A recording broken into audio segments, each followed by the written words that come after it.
Hello, my name is Keshwani. It's Keshwani, Keshwani. We are here because we want to prepare for GRE. We have been solving GRE math problems out of this book here, the GRE Official Guide, the 4th edition, 2025.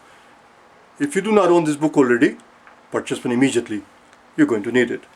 Always make sure that this book is in front of you when you're solving the problem, or better yet, if you are serious about preparing for the GRE properly, do these problems ahead of time. Having done them once, you will see that you will get more out of these videos. Here's the problem number 1 that appears on page number 194. Very straightforward problem. It simply says, which two numbers have a product that falls between -1 and 0? These are the four numbers that are given to us, are -20, -10, 2 raised to -4, and 3 raised to -2. Out of these four, which product of which two numbers falls between -1 and 0? Go ahead, pause the video, do it yourself.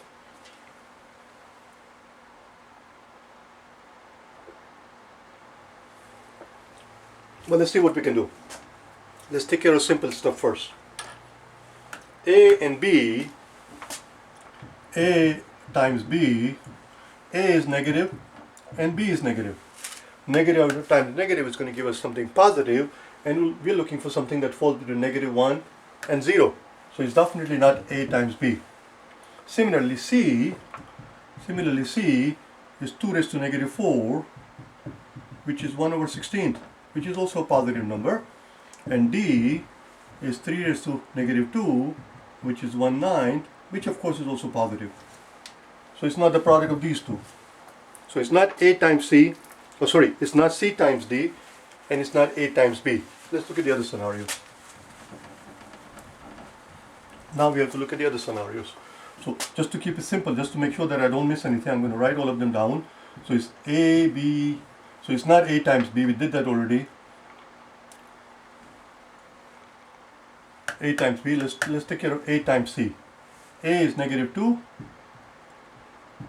or -20 rather, and C is 1/16. And we end up with -20 over, that's -1 and 4/16. That's going to fall to the left of -1. We want between -1 and 0. So it's not A times C either.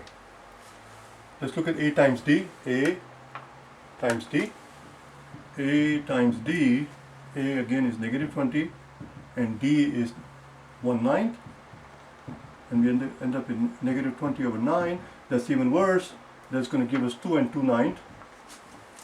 That's even farther to -1 than before. We're looking for something that falls between -1 and 0. That's not it. It's not A times D. Let's continue. It's got to be here somewhere, the bloody thing. So all of this thing, we don't have to do B times A, we already did it. Let's do B times C. B times C. B times C. B is -10.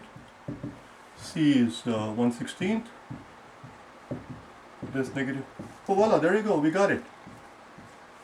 That falls between -1 and 0 because it's not -16 over 16, it's -10. It's about -half. Little more than -half. Well, when I say more, we're talking about absolute value here, but you get the idea. This quantity, if you draw I don't know why I see the need to do it actually. Here is our 0, and here is our -1. Here is our -half, which is going to be -8/16, and we are at 10/16, somewhere here.